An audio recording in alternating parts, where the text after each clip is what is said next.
If you've ever looked at a bookshelf and felt like it was little more than a dumping ground for books and mail, you're not alone.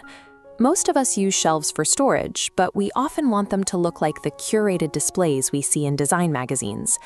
The secret to that polished look is a simple structural guide.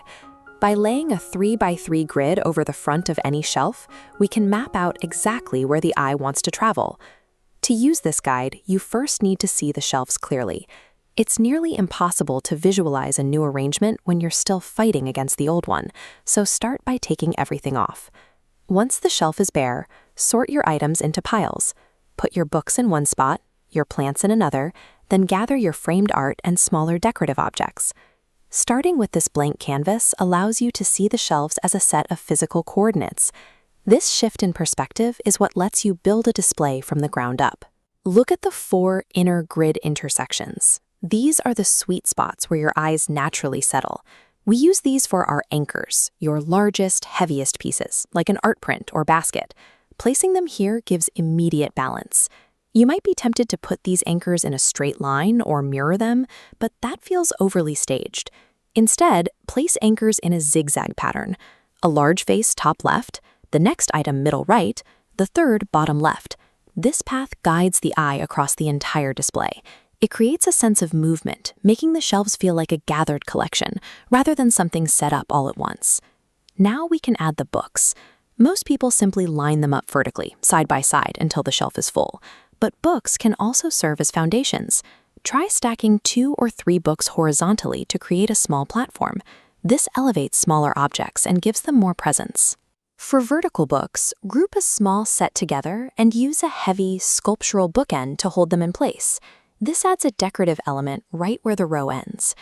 You can also lean a framed photo against the back of the shelf and place a small object right in front of it. This layering adds physical depth to the display. If your book covers are a mix of clashing colors, try turning them around so the pages face forward. This creates a uniform, textured look for neutral rooms. By mixing these different orientations, you break up the horizontal lines of the shelves and give your smaller decorative pieces a clear place to sit. For your smaller items, follow the shape of a triangle. When you group a tall, medium, and short item together, their peaks create a natural triangular frame that feels finished and orderly. Objects usually look best in odd numbers, so try to keep these groupings to sets of 3. This prevents the shelf from looking like a row of disconnected knickknacks. Adding a plant is a great way to soften the display. The organic shapes and trailing vines of a plant help break up the hard 90-degree angles of the books and the shelves themselves. Finally, look at the empty spaces between your groupings. Think of this as visual breathing room. Without these empty gaps, the different items you've carefully placed will blend together. Keeping some areas clear ensures that each individual piece has the space to stand out. When you step back and look at the final result, the grid we started with has disappeared. What's left is a display that feels balanced and intentional.